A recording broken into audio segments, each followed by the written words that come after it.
Hi everyone, and welcome back to Virtually 2024, Nomensa's free virtual web accessibility and digital inclusion conference.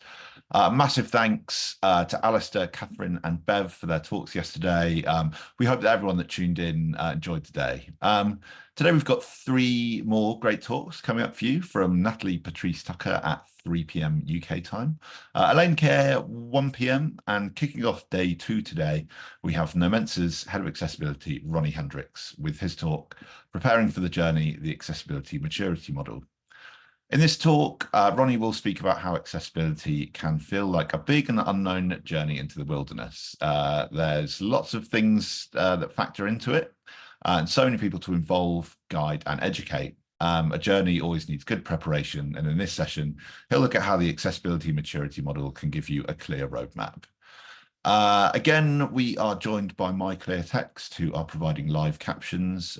You can access these by clicking on the closed caption button at the bottom of Zoom, or alternatively, I will drop a stream text link in the chat for a fully adjustable page of captions. As always, please do get involved in the chat. Do say hello and where you're watching from. Just make sure your chat settings are turned to everyone and not just panelists and hosts.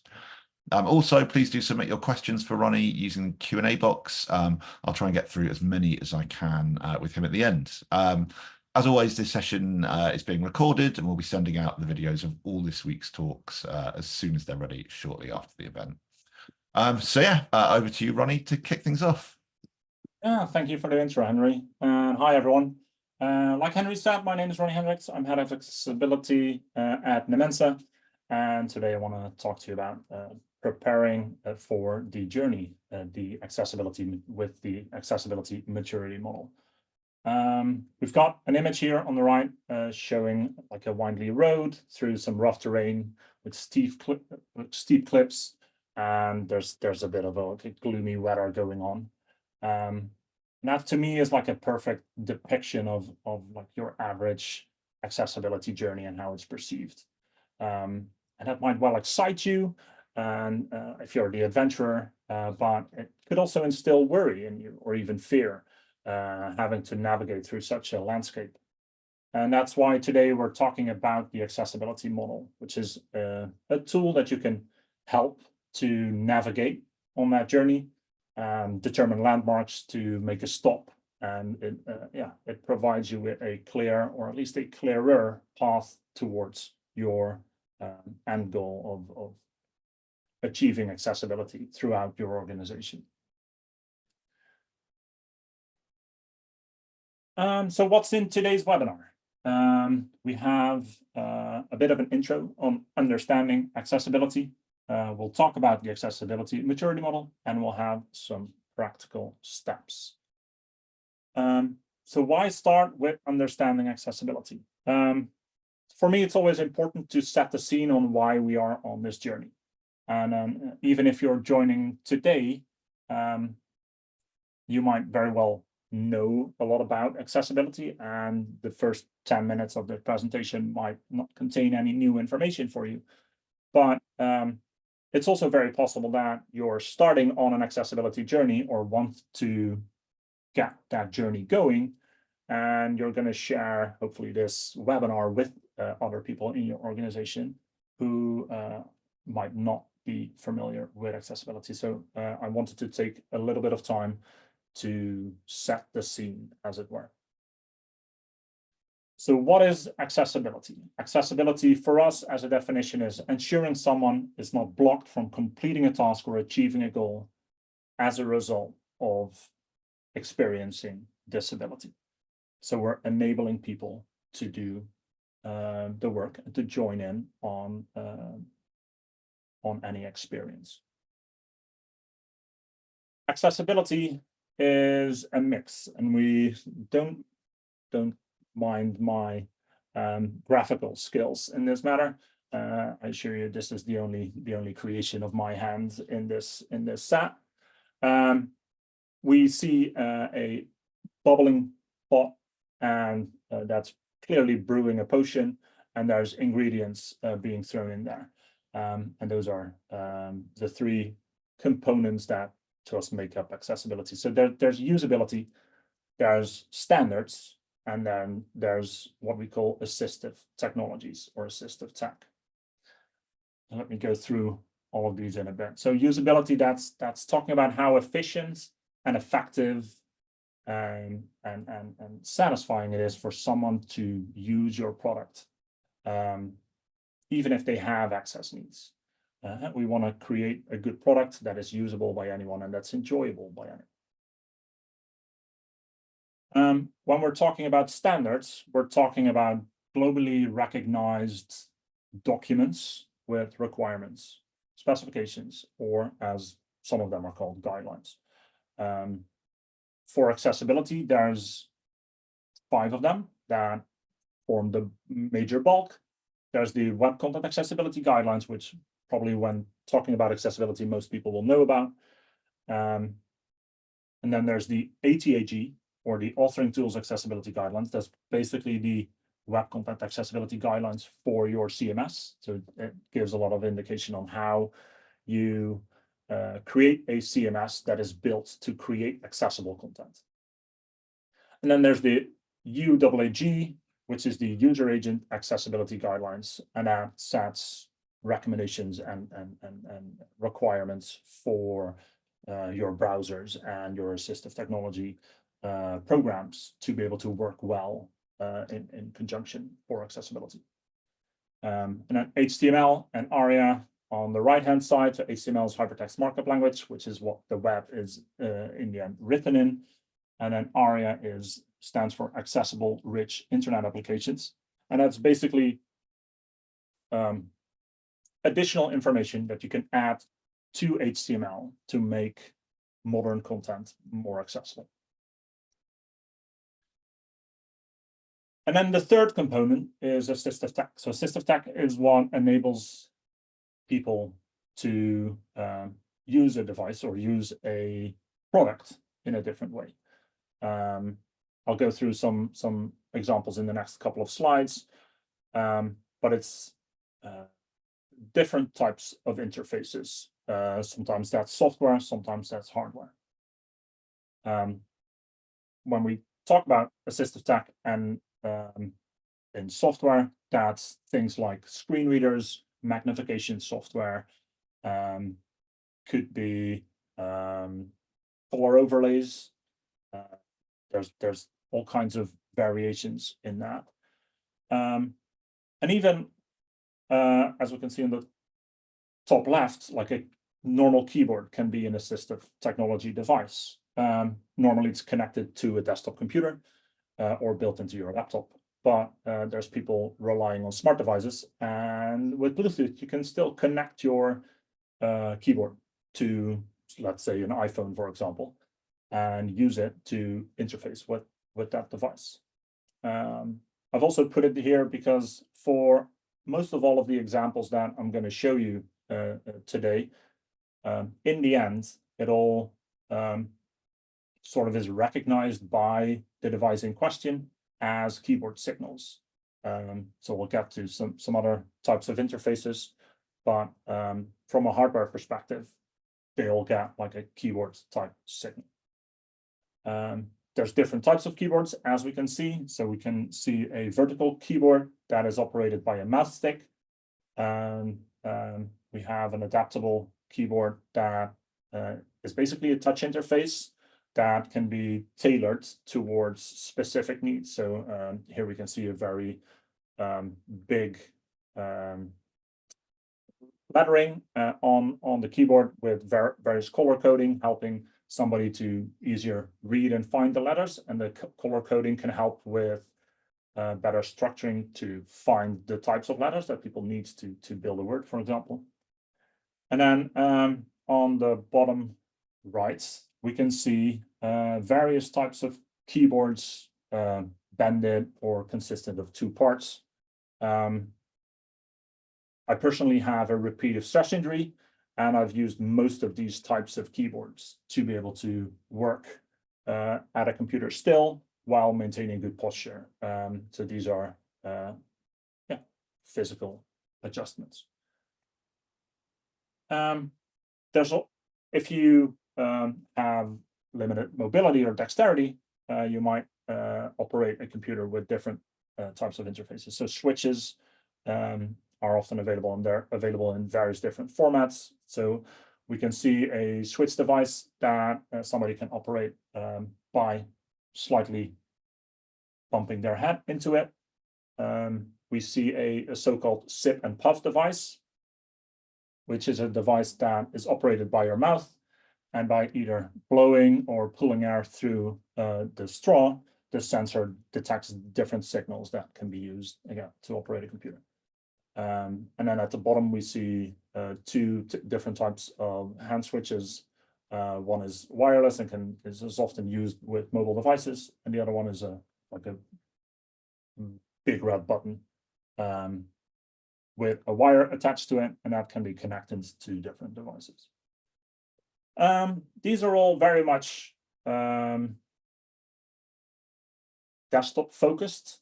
One of my personal passions that I haven't been able to conduct much effort in over the past years is video games. I used to be a very big video game player, but because of repeated stress injury, that's not really feasible at the time. But over the past couple of years, we've seen different types of controllers being developed that enable gamers to enjoy video games again. So you might imagine that if you, like the person on the top left, are missing part of your hand and or arms, holding the controller is difficult. But with this contraption, we can now combine the two and still allow people to play video games. So on the left, we can see the PlayStation Access controller. On the right, we can see the Microsoft Adaptive controller, which is, it also functions like a hub. So we can see additional devices. Those are with wires, they are attached to the central controller. So one of the questions you get is, why make things accessible? I wanted to quickly run you through some statistics here. First of all, honestly, I think accessibility is the right thing to do. And I know a lot of you will agree with that, but it's not what will get it sold internally most of the time. So it's good to understand that there's a lot of statistics available on like disabilities and how many disabled people there are within groups. For all of these statistics, I've made a slide that will be at the end of the presentation that has all of the links to the resources. So after the webinar, you can download the deck and be able to go through the actual resource for this. On the right, we see an example for the how many calculator, which gives you a solid breakdown of how many, like the size of grouping that we're talking about. Overall, in the world, we're talking about 1.3 billion people. And if we look at Europe, the average is about 1 in 3 people, which is a very substantial group. And that covers everything from people being paralyzed and in a wheelchair, to people being blind, to people wearing glasses, to people that are neurodiverse. So it's a very broad group as well. It's also good to remember that the numbers very much rise with age. So as we get older, our bodies deteriorate and we might develop disabilities that we didn't have prior. We're also currently in an age where, because technology has been around for like 40, 50 years, we have an aging group of like people that are like 50, 60, 70 years old that are used to working with computers. Because they're getting older, they're now developing disabilities. Like I said, their body is deteriorating, and they get new access needs for technology that over years prior, they had no issue using. So they're now realizing, well, I've always been able to do this, but now it's not accessible anymore. And for those 1.3 billion people, almost 96% of the top 1 million homepages have accessibility issues that we can measure. That's a lot. That's like pretty much every website out there.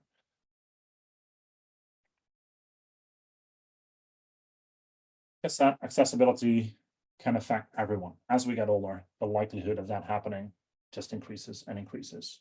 Like we have permanent disabilities, either something that happens to you, you lose an arm, you turn blind, or you're born blind.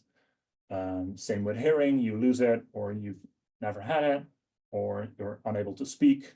That's all permanent, that never goes away. There's also temporary disabilities and situational disabilities. That's things that happen to you that for like either a moment or a period in time. So you could break your arm or be distracted. You could be in a noisy environment, not have any headphones with you and require captions. So accessibility can and will affect everyone over the course of their life and in various situations.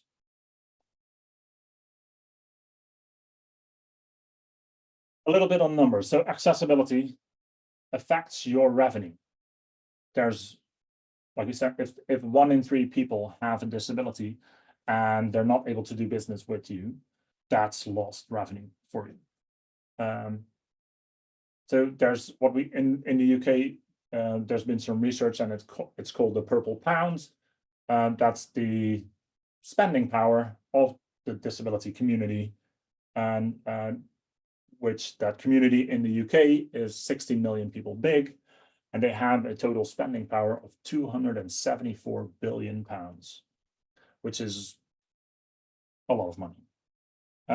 If we extrapolate that information to the EU, where there's about 100 million disabled people, we're nearing like a total spending power of about 2 trillion euros. There's, financially speaking, a lot of money on the table of people willing to spend their money with you, but not being able to complete a purchase, for example, online. And we're leaving that on the table. We all want to be the very best. Like there's a faint picture of Ash and Pikachu in the background. We all want to be the very best. And we want to make products that are better and they have a competitive advantage. So as we say, if we build more robust products using those, using that triangle of usability and web standards and assistive technology support, we're creating a better and robust product. Just by adhering to the standards means that the code quality will increase. It's easier to maintain, so cost of maintenance goes down, and all in all, we can become more competitive in that regard. Last but not least, accessibility is also a legal requirement. Not going to go into all the details there. I did a 1-hour webinar last year for virtually, so go to our Nomensa YouTube channel, and you can find it. It goes into all of the details about the European Accessibility Act, the Equality Acts, the Americans with Disability Acts, Section 508. I've covered pretty much every piece of common accessibility legislation for the major markets in that webinar. So if you want, go have a look at that one. Right, the accessibility maturity model. And how can that help you go on into your accessibility journal? First off, a bit of a disclaimer. The accessibility maturity model is not a product audit. So it's not the same as an accessibility specialist going through your application and writing down everything that's wrong with it and how you should fix it. This is very much a roadmap, strategical product, and should be looked at it like that. First, when we think about accessibility, it's often thought about as a technical subject. And we're thinking about having an audit done, having code reviewed, and making those changes. That's always been the initial lens that people use to look at accessibility. That's been shifting a bit to take the SDLC, the software development life cycle into accessibility, or taking accessibility into that software development life cycle. That's often referred to as shifting left, which is a good step in the right direction, and we'll talk about it because it'll come back later. But from an accessibility maturity point of view, this is also just a piece of the pie. And because of that, because it's only a piece of the pie, there's a very strong feeling that people might have, especially if you're an accessibility practitioner in a bigger organization, and you're feeling like things are never changing. I'm pushing for things, but like the fire I extinguish on the left, like a new one pops up on the right. And the accessibility maturity model can help you solidify the organizational structure and embedment of accessibility to hopefully prevent that and to make that change happen. Accessibility is currently very much treated on an ad hoc basis, and that's why things aren't changing. We work in teams. Each of the teams is doing their own thing. They're developing a different product or a different part of a product. There's little to no communication. One team might get an accessibility audit done, and they get their part of the product in order, but then somebody else messes it right up again. And again, the accessibility maturity model should help with getting that structure more into place. It's really about making sure with the accessibility model that we understand that accessibility touches everyone in your organization, everyone from a developer and a designer to somebody in procurement or people management. Everyone has a role to play. And that's what the accessibility maturity does. It brings governance, and it brings a measurable means of progress to your organization. So there's various kinds of accessibility maturity models. There's plenty of companies that have devised their own structure and way of doing it. There's all kinds of other maturity models that you could leverage and stick an accessibility lens on it and use it. In the end, we're making a step of like, we start at a level where we don't know anything, and then gradually we gain a little knowledge.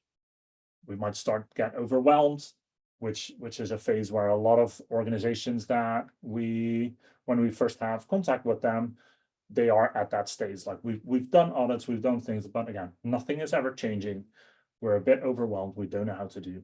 So how do we make that step towards getting to an integrated or even a Zen state where accessibility is part of normal business as usual? So they provide a framework that you can build that governance to. Today, I've chosen to take the W3C draft accessibility model, and that's for a reason. There's, I think, from the, like it's an open source, publicly developed and tested model.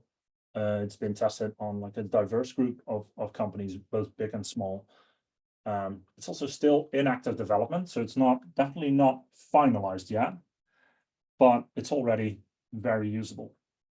The other reason I chose it is, although it's a bit more complex than some of the other models that you might see offered around, it does go more in depth than other models that I've seen. I mean, because it's open source, there's no like structural commitment, so you can literally pick it up and run with it. Yeah, you can do that independently. But if you want and if you need, you can also find support to help you run that. And that's something we've done for clients. That's where you basically fly in a professional that has the knowledge. Like I said, it's not finalized yet. It's an active development, but it's certainly ready to be applied. And I wanted to take the opportunity today to take you through the model and tell you what it is, what it contains.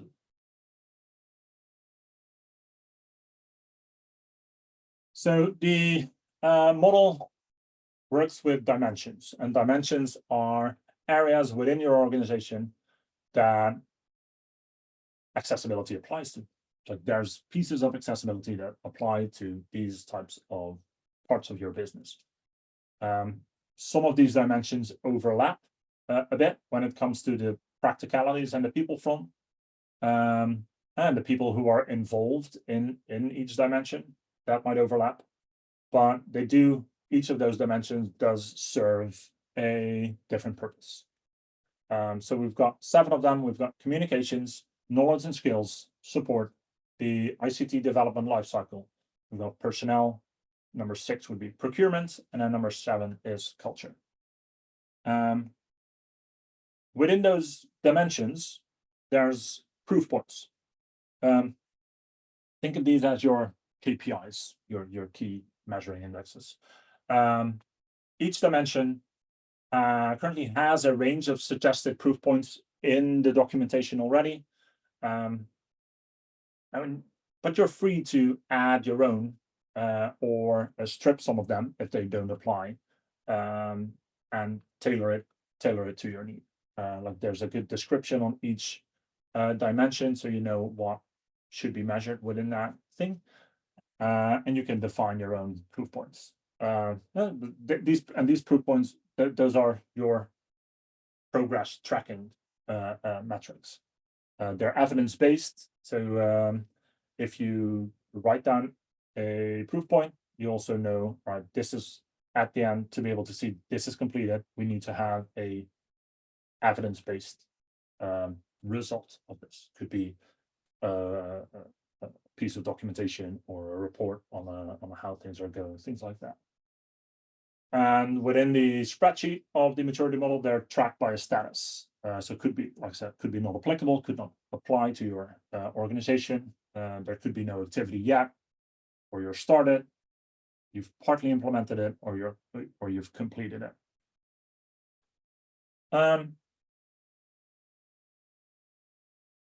Proof points are domain specific. That means that within a certain dimension, if that dimension is out of scope, that doesn't apply, and so you don't measure against those proof points. To quickly go back to the dimension, so you don't always have to include all 7 of these dimensions either. You can pick and choose based on your organization, on your capacity, and better to pick 1 or 2 and make a start than to wait before you're able to cover everything. Then, of course, there's the maturity stages. So these are, in this model, borrowed from the policy-driven adoption for accessibility framework. In the end, they are pretty much similar to many other of the maturity models. There might be an additional step here or there. This model uses 4: either inactive, launch, integrate, and optimize. These stages are measured per dimension, and they work cumulatively. So you have to finish one or complete one stage first before you can move on to the next. You'll set proof point objectives for each stage and advance as you get along. Proof points can also span across multiple stages, and then moving from like the initial, like started or partly implemented stages, they can move towards a different maturity stage as you go along. All right, so let's explore these 7 dimensions a bit. So I'll give you a description on what is included, and we can touch upon some quick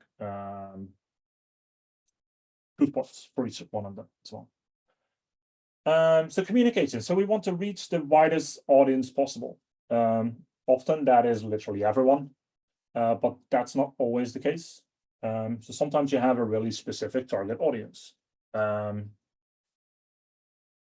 We've also learned that anyone can or become disabled or experience disabilities over their lives. So accessibility remains a necessity.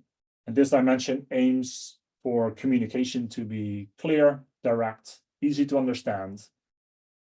And it aims to provide support materials, could be different formats where needed. And it informs the users. It's covering, like informing the user proactively where and how they can access information in a way that is accessible for them. So some proof points in this. So you want preconditions to be in place. That could be for at least for accessible communication. So that's things like your accessible templates for Word or PowerPoint, things like that. Where you've done as much as you can within the tools itself to set proper headings and make use of like a accessible color palette, things like that. It's also about writing procedures and work instructions for people on how to use those templates. How do people fill in text alternatives for images, for example? And how do they properly use the heading styles within Word to get to a more accessible document? And finally, for the preconditions, we also want to make sure that your comms channels for working together, that they are accessible. That's your meeting tools, your chat tools, your conferencing tools, your webinars, things like that. So using those templates for your direct communications, your marketing outings, your sales documents, your papers. Also having accessible websites with statements or accessibility conformance reports for your products, and proactively informing the user where they can get your information in an accessible way. And then for training, of course, and we'll see this repeated across some of the dimensions, but it's important to measure how we're training people to be able to do this and to be able to use those procedures, templates, and work instructions successfully. Knowledge and skills. So the training dimension, making sure that in general, people in your organization, whether they're employees or external hires, contractors, people should have access to information they need to make things accessible and inclusive. Like where we had training already covered in the communication parts, this dimension measures it at an organizational level. So not individual training topics, but facilitations for training in general. Some proof points to go along with that. So could be gaps in skills, and identifying gaps in skills and identifying gaps in training resources, tracking attendance and maybe certification to some extent. It's also about accessibility being in performance measurements, seeing how people are doing when it comes to accessibility, and where there are gaps, and how you can help people build the skills to fill those gaps. There could be role-based training plans. You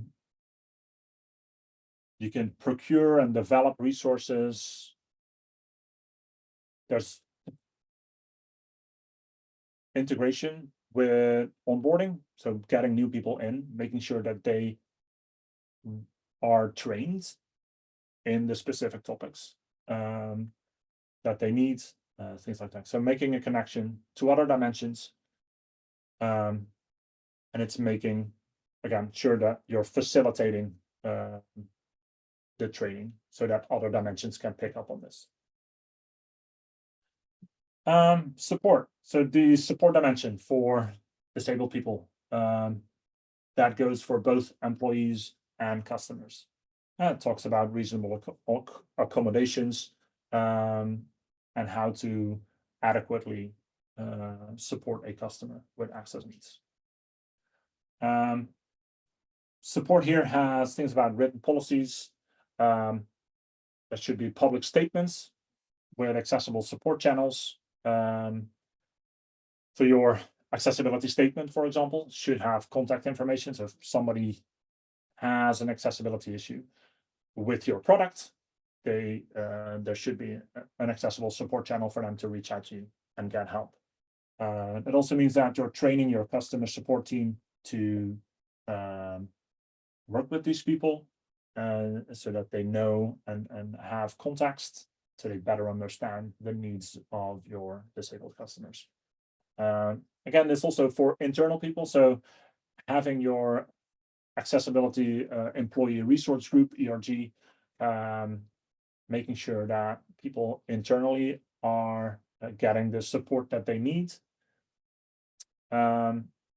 Your average reasonable adjustments on the work floor isn't that big. Like the costs of that aren't that big. So make sure that you support people to be able to do their work, and they will do it more effectively. Feedback mechanisms and continuous improvement. So you obviously want to continue make your product better. You want could be feedback from disabled people on how they use your product and what kind of barriers they experience, and taking that along with you and making sure that you continue to develop and improve that product to meet their needs. Here we have it again, the software development lifecycle. Like I said, probably the dimension most people will focus the most on. This is about how your in-house or your external teams can work together to make sure that things are built in an accessible way. Within this dimension, there's a lot of people that get involved in this life cycle. Design and development being often the most common one. So we tend to have a design and a development team in-house. Designers should know accessibility basics. They should take it into consideration. They should annotate their designs before handing it over to a developer. And then a developer, of course, they should be aware of the technical things they should do to make things accessible. But accessibility also has a place with your testing teams when it comes to quality assurance, but also testing things ahead of time with user research and doing market research, testing prototypes, things like that. It's covered in maintenance. So as you develop and maintain a product, you want to make sure that you're not forgetting about accessibility. So if a quick change needs to be made, accessibility still needs to be a consideration there. Training again comes up. This, like for each of these groups, specific training is needed to be able to upskill them into the adequate knowledge. And documentation is critical as well. You want to make sure that everything you do, every solution that you've thought up and developed and tested, you want to document that, and so you don't need to repeat that work later down the line. Often forgotten, but a really, really important thing. Personnel. So people with disabilities are often perfectly able to work, especially with some minor accommodations. So ideally, we see that reflected across all levels of the business, as in that they become part of the workforce. But it requires us to actively make sure that our hiring processes, etc., are accessible and inclusive to begin with. We need to hire them, and we need to reach them. They need to be able to apply to our jobs. We need to hire them before we can benefit from their insights and what they bring to the table. Some proof points there is, of course, having a good hiring policy, and that could be to setting goals like X amount, like X percentage of our workforce identifies as disabled. There's things to work with when it comes to social return on investment, which is often like a requirement for government tenders. There might be other government incentives depending on where you live in getting support from the government in hiring somebody with a disability. Like I said, reasonable accommodations are included in that hiring policy as well. I mean, the general cost of them, which I looked up the other week, is like it's generally mostly zero. And if it's a one-time fee, it's often less than like 500 euros, which it's good money, but in the grand scheme of things, for somebody to be able to do their work, it's peanuts.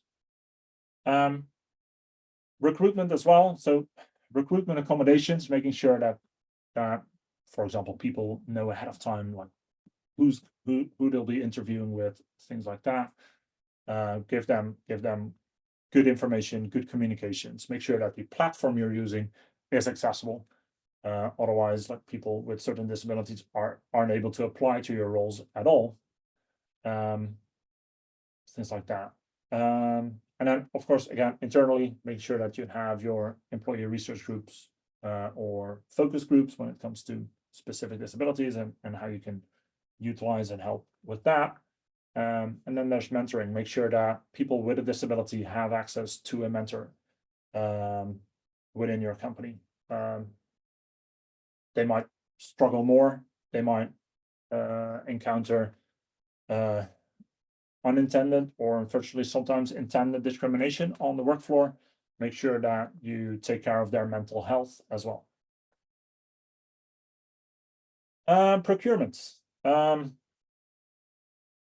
The gatekeepers of the front gates, people tasked with finding and assessing needed products, see if they meet the requirements, and if they do so in an effective way. Like the people procuring are the tools that we use day to day. For a procurement policy, there's a policy on purchasing accessibility solutions only. We need to make sure that in that policy that we're providing vendors with clear guidelines on what we expect. And it needs to say more than this needs to be accessible or this needs to meet WCAG 2.2 AA. We need to be more specific and in depth. We need to make sure that communications and questions around this topic to vendors is standardized. You'd be surprised how often I see request documents with the weirdest or unclear wording around what needs to be met. Often stems from the procurement team also not knowing what to look for. Yeah, that all means that like vendor answers are very hard to weigh for on their worth. We also want to make sure that we know how to judge what a vendor tells us. Right? What do you need to look out for? What do you need to know? How do you engage with them to verify their claims? There needs to be an evaluation process. Contracts are always important, but the wording here makes a ton of difference. I've seen plenty of vendor claims make claims that they're not accessible, then not meet those claims. It turns out they're not accessible, and then they will still charge a client for any adjustments that need to be made to meet their original promise. So you need to make sure that in your contracts, it's very clear that you're expecting an accessible product and that it's on them, for example, to make sure that it is accessible. And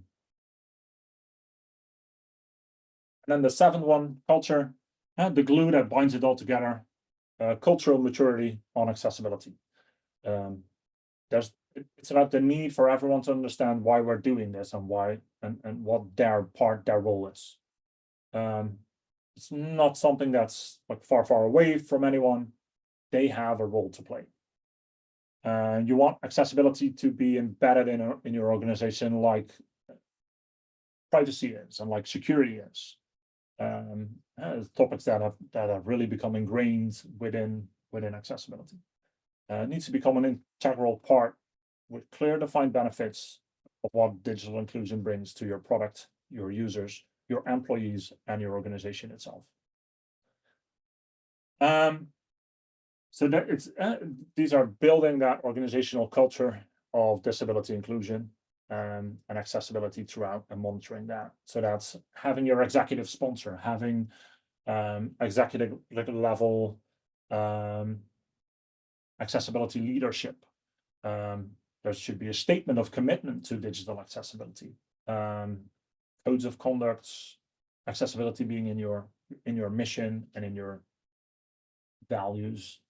But this also covers your ED&I, like diversity, equality, inclusion activities, things like that. In the end, we can see that accessibility maturity is a group effort. Everyone in your organization can and should be involved.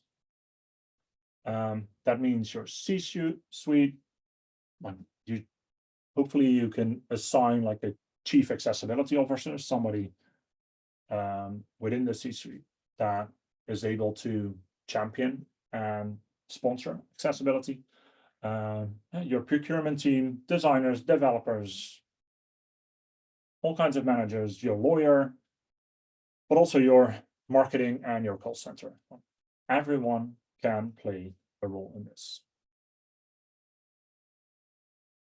That's a broad overview of what the W3C accessibility maturity model consists and covers. So how do we take this and work with this? Like I said, it's and this is literally an open door, but it's open source, it's freely available. You can go to the website and I'll share the link at the end of the slides. You can go there, read the documentation, and get to work. One of the first steps you need to do is to determine, like I said, you don't need to pick all of these dimensions. You can pick the ones relevant to you or at this point in time feasible to you. That's totally fine. And you can work on those. You can add a dimension later in. You can do what works in that case for your organization. Once you've selected those dimensions, find and invite your stakeholders. This is key because in this like initial phase, we want to investigate where we are. And with those stakeholders, fill in the maturity tracker spreadsheet. Currently, this is very much a work in progress document. It functions, but it's, like I said, it's a bit more complex than some of the other materials that you might find on accessibility maturity, but it covers a lot of detail. It's worth just having a look through it, but it has rows with all of your proof points on a tab with each dimension, and then there's columns where you can track your status and you can track your evidence. Fill this in with your initial stakeholders, define proof points, and see, right, this is our proof point. We can already say, well, this hasn't started yet, or we've already made good progress on it. Fill in the first iteration, and by defining proof points, you're already setting goals, setting landmarks where you can stop by in your journey.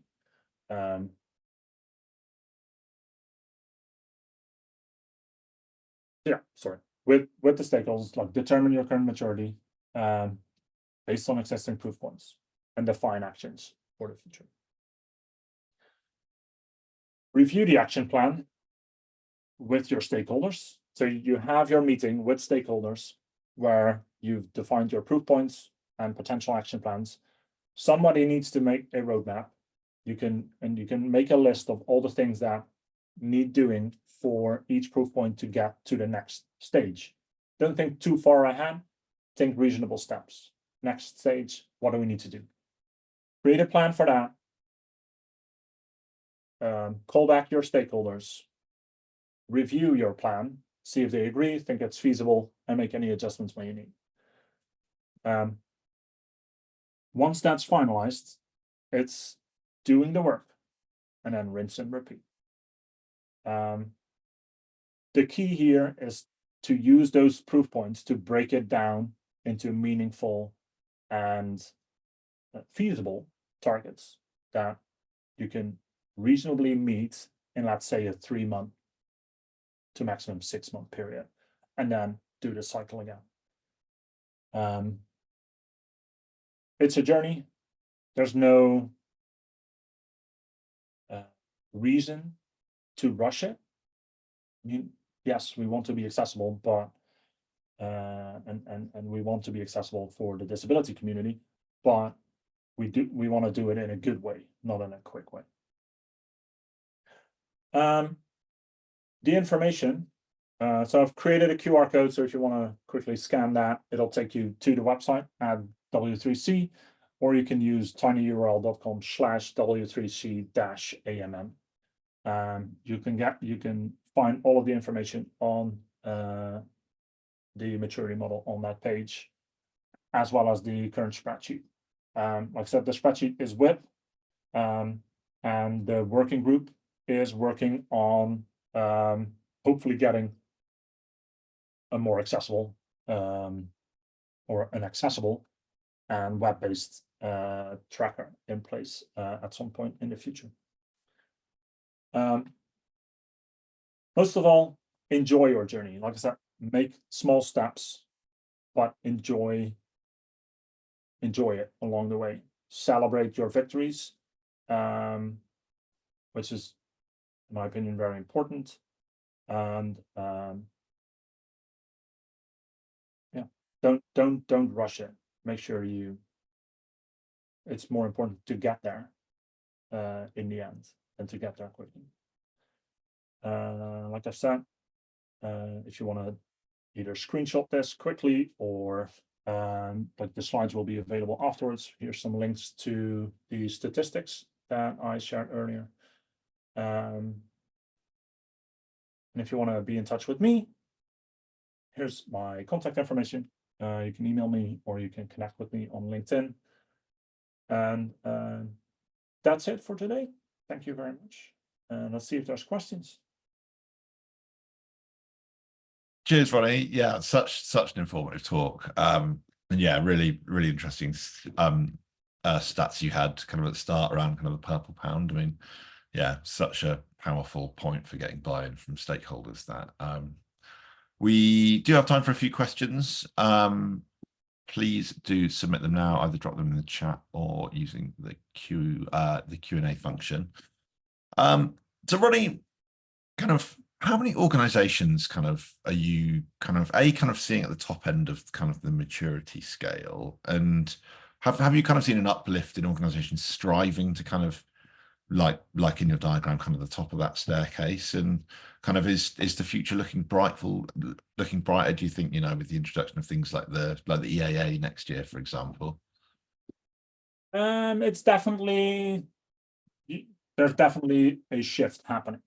When it comes to like one of the slides I had like this star model, which is one we often use in training to identify it.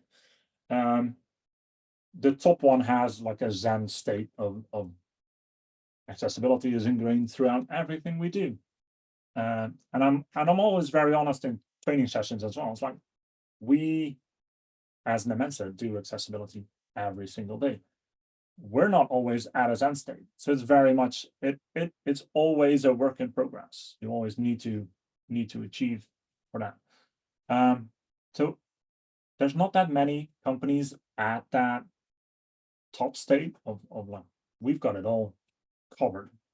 But we are seeing a very an increase in interest with things like the European Accessibility Act, of accessibility in general. And then it's often the discussion. Okay, like I said, it often starts with that software development lifecycle lens. Like, we need to be accessible, so that means that we need to do an audit and we need to assess our product and see what's wrong with it and fix that. But that's just band-aiding it. So I'm always trying to steer the conversation into, okay, we can do that, but how are we going to ensure that in 6 months' time, you're not making the same mistakes? And that's where the accessibility maturity model comes into play. Yeah, absolutely.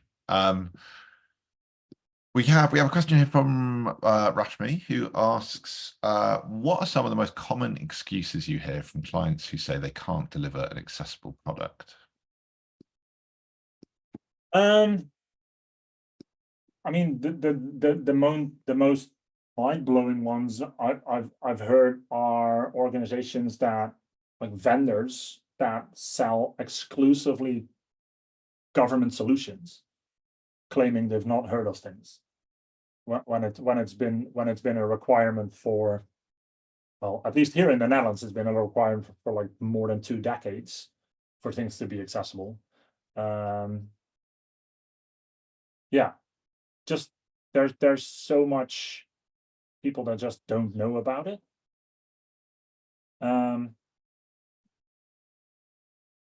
When they have a product and they're like they're claiming, well, we can't make it accessible. There's so many factors that go into that, because like they've already made a big investment in creating a product, and then having to overhaul that product to make it accessible. Although it should be needed, again, that's a big investment, and not every company has the means to do that. And they often think that they need to throw everything away. That's also not the case.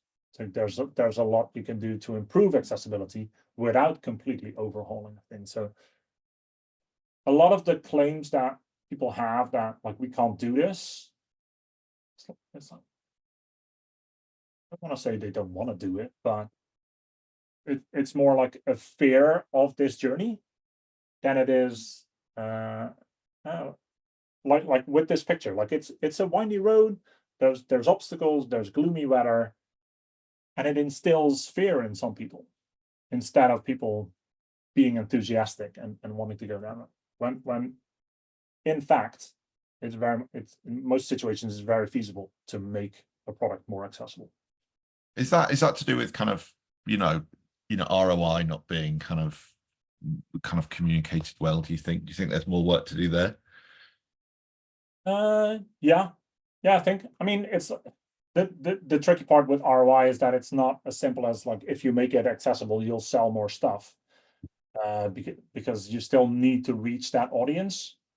So if you're making an e-commerce platform accessible,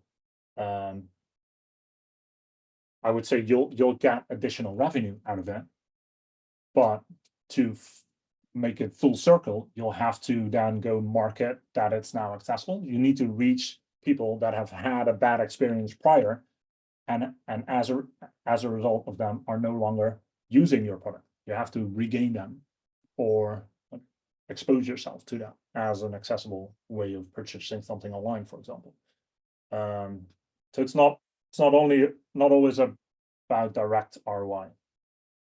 Yeah, absolutely. Thanks, Ronny. I think we've probably got time for just one more question. I can see one here from Joanna, who asks, I would love to know which websites are actually hitting complete accessibility. You mentioned kind of 97.7 aren't. Do you have any examples of those who are doing it really well, who kind of fit in that 2.3%? That's I mean, I know there's her name always escapes me. There's one website that we use for our work with the WCAG guidelines to measure feasibility. I'd need to look it up because I don't have the URL at hand. The other thing is like that, what, 95.9%, 96% of website. Oh, that's only with an automated tool as well. Okay. So an automated tool, I say, will generally get you like 20-25% of the results. So I'm pretty sure that if I go over the other 4% of those 1 million websites manually, I would find accessibility issues that aren't like automatically detectable either. So yeah, it might be even more grim than that. But there's again, it's that percentage number also contains all of the websites that have one minor issue on the site as well. So it's figures are very hard to differentiate from. Back to the question, I will add a slide to the deck with like 2 or 3 examples of like websites that are accessible or are deemed accessible. Yeah. Luckily, a lot of government stuff has made good strides over the years. Brilliant. Thank you, Ronny.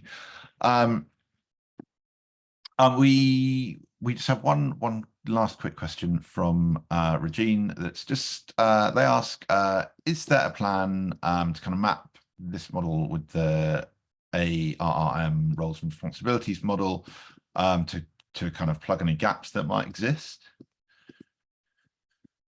I don't know, honestly.